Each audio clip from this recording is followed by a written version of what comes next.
जब कुछ भी नहीं था, ना समय, ना दिशा, ना जीवन, तब ब्रह्मा ने सृष्टि की रचना की और उसी रचना का पहला चरण था सतयुग।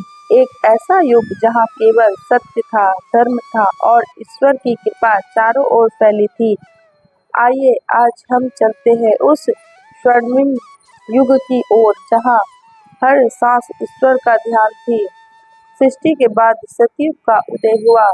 जब ब्रह्मा जी ने सृष्टि की रचना की तो उन्होंने सबसे पहले धर्म, सत्य, शांति और ज्ञान के सिद्धांतों को संसार में स्थापित किया। उस समय मनुष्य, देवता और ऋषि सभी धर्म के चारों पांव पर चलने वाले थे। सत्य, मन, वचन और कर्म में एक रूपता, दया, सब प्राणियों के लिए करुणा, तप, आत्मा को शुद्ध करने का प्रयास, शौच, आंतरिक और बाहरी पवित्रता। इस आधार पर ही सतयुग का आरंभ हुआ। एक ऐसा युग जहाँ कोई पाप नहीं था, झूठ, चोरी, हिंसा और छल का नामोनिशान नहीं था। लोग दीर्घ आयु और तपस्वी थे और ईश्वर का साक्षात अनुभव था। सृष्टि का आरंभ और सतयुग की उत्पत्ति। सृष्टि की रचना भगवान ब्रह्मा ने की। वे परमेश्वर के आदेश पर पंचभूतों पृथ्वी, जल, अग्नि, वायु और आकाश से इस भौतिक संसार की रचना करते हैं। इसके बाद उन्होंने जीवों, ऋषियों और 4 युगों की व्यवस्था बनाई: सतयुग, त्रेता युग, द्वापर युग और कलयुग। सतयुग को युगों का स्वर्ण काल कहा जाता है। यह पहला और सबसे पवित्र युग था। इसे त्रेता युग भी कहते हैं क्योंकि उस समय धर्म अपने पूर्ण चारों पदों सत्य, दया, तप और ब्रह्मचर्य पर स्थित था। सतयुग की विशेषताएं: धर्म का चारों पायों पर स्थिर होना, समाज में सत्य, दया, तप और संयम की प्रधानता थी, अधर्म का अभाव, झूठ, चोरी, काम, क्रोध, लोभ जैसे विकार नहीं थे। ऋषि मुनियों का युग, लोग केवल तपस्या, योग और ध्यान में लगे रहते थे।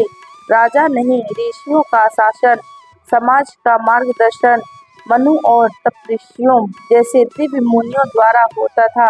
मनुष्य की आयु हजारों वर्ष थी और रोग या मृत्यु से कोई डर नहीं था।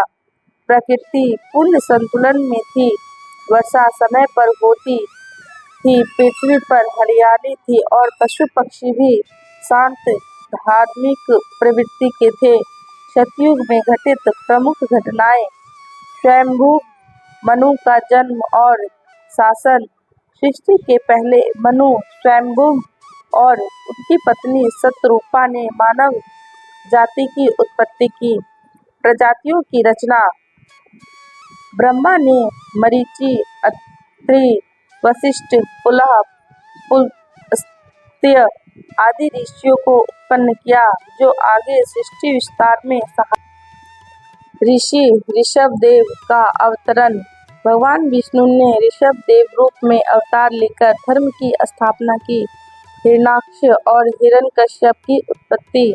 यद्यपि सतयुग धार्मिक था, परंतु असुर जाति में जन्मे इन 2 भाइयों ने कुछ समय के लिए संसार में संतुलन बिगाड़ा। वराह अवतार और नरसिंह अवतार: भगवान विष्णु ने धरती को बचाने के लिए वराह रूप धारण किया और हिरण्यकश्यप से भक्त प्रहलाद की रक्षा हेतु नरसिंह रूप में प्रकट हुए। सतयुग का अंत कैसे हुआ? जैसे जैसे समय बीता, मनुष्यों में अहंकार, लालच और भोग विलास की प्रवृत्ति उत्पन्न होने लगी।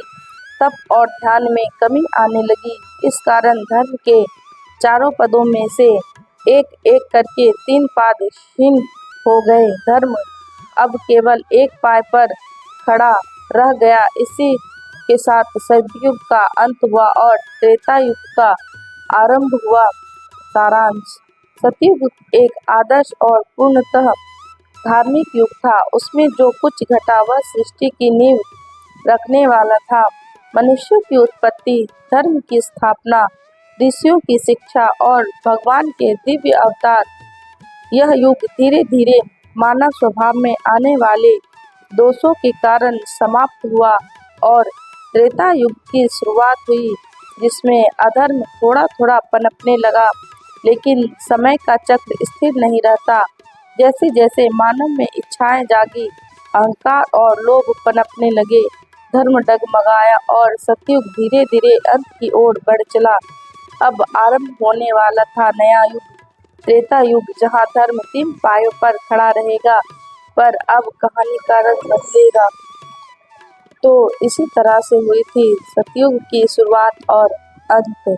अगर आपको ये प्राचीन कथा पसंद आई हो तो इसे लाइक और शेयर जरूर करें।